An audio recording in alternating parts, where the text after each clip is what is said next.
बिल्कुल, देखिए, ईरान के राष्ट्रपति चुनाव में भारी उलटफेर हुआ। ईरान के सुधारवादी नेता पेजेश्कियन ने कट्टरपंथी सईद जलीली को 28 लाख मतों के भारी अंतर से हरा दिया और एक नया इतिहास लिख दिया है। इस पर आपको और ज्यादा जानकारी देते हैं इस रिपोर्ट के जरिए।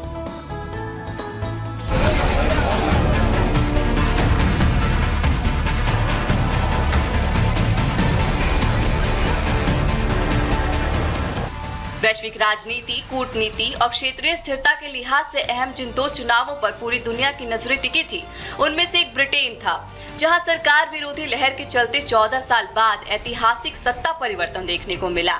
तो दूसरा चुनाव ईरान का था, जहां ब्रिटेन से ठीक एक दिन बाद शनिवार को नया इतिहास रचा गया, जिसमें सुधारवादी नेता डॉक्टर मसूद पेजेश्कियन ने कट्टरवादी प्रतिद्वंदी के खिलाफ बड़ी जीत दर्ज कर पूरी दुनिया में हलचल पैदा कर दी। कट्टरपंथ की हार, ईरान में बदला निजाम, ईरान में सुधार, महिलाओं को मिलेंगे अधिकार, क्षेत्रीय तनातनी, अंदरूनी कलह और पूर्व राष्ट्रपति डॉक्टर इब्राहिम रईसी के निधन से नेतृत्व संकट के बीच ईरान में शनिवार को राष्ट्रपति चुनाव के नतीजे सामने आए, जिसमें सुधारवादी नेता डॉक्टर मसूद पेजेश्कियन ने बड़ी जीत हासिल की। ईरान के सियासी डायनामिक्स के लिहाज से इस जीत को ईरान में नए दौर की राजनीति के उभार के रूप में देखा जा रहा है। ऐसा इसलिए कि सुधारवादी पेजेश्कियन ने कट्टरवादी रुख रखने वाले नेता सईद जलीली को बड़े अंतर से शिकस्त दी। चुनाव नतीजों के मुताबिक डॉक्टर मसूद पेजेश्कियन को 53% वोट मिले, जबकि जलीली को 44% वोट मिले। पेजेश्कियन को जलीली से करीब 30 लाख ज्यादा वोट मिले। इसी जीत के साथ ही डॉक्टर मसूद पेजेश्कियन ईरान के नवे राष्ट्रपति के रूप में चुने गए। ईरान के नए राष्ट्रपति डॉक्टर मसूद पेजेश्कियन की बात करें तो वे एक बेहद साधारण पृष्ठभूमि से आते हैं, जिन्हें प्रशासन का भी अच्छा अनुभव है। 69 साल के डॉक्टर मसूद पेजेश्कियन पेशे से एक कार्डियक सर्जन हैं, जिनका साल 1954 में ईरान के महाबाद में जन्म हुआ। साल 1997 में पहली बार राजनीति में कदम रखा। राष्ट्रपति खातमी के कार्यकाल में वे उप स्वास्थ्य मंत्री रहे।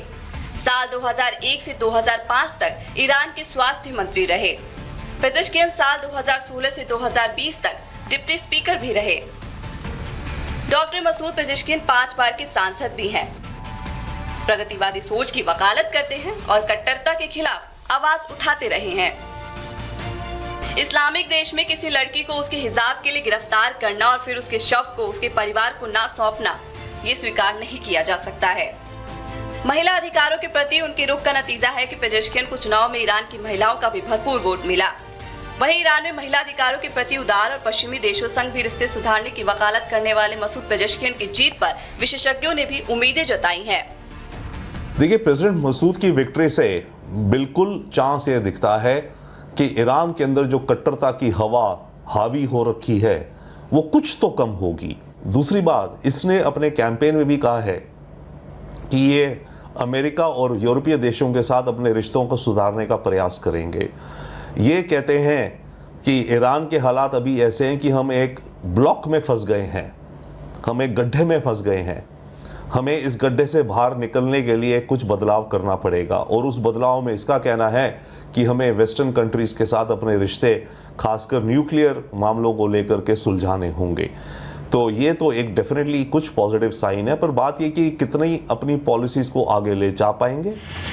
ईरान में राष्ट्रपति चुनाव ऐसे वक्त पर हुए जब गाजा में इजराइल और हमास में जंग, तो वहीं लेबनान सीमा पर इजराइल और ईरान समर्थित हिजबुल्लाह के बीच तनातनी जारी है और जंग में ईरान की भूमिका से पश्चिमी देश खासा नाराज है, जिसके चलते ईरान कई प्रतिबंधों का भी सामना कर रहा है। ऐसे में राष्ट्रपति पद संभालते ही डॉक्टर मसूद पेजेश्कियन को ईरान में सालों के आर्थिक दर्द और खूनी दमन से नाराज जनता में विश्वास दिलाने के साथ ही देश को स्थिरता और विकास की पटरी पर भी लाने की जिम्मेदारी होगी। Bureau report, Republic Bharat.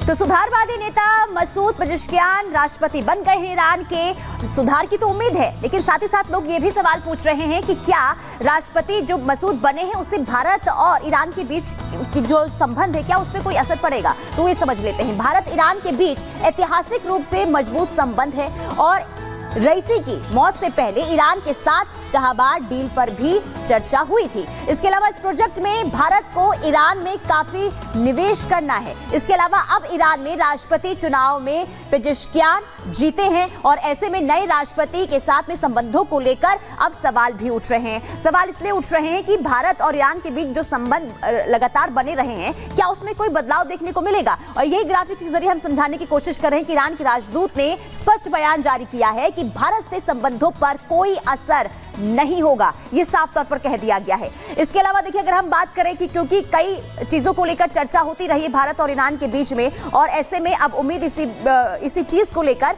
कि कोई भी जो बदलाव है ईरान और भारत के बीच में नहीं देखने को मिलेगा। तो फिलहाल आपने ग्राफिक्स के जरिए देखा कि क्या संबंध हो रहने वाले और किस तरह के संबंध रहेंगे, लेकिन अब रुक करते हैं देश और दुनिया की तमाम बड़ी खबरों का सुपरफास्ट अंदाज के जरिए।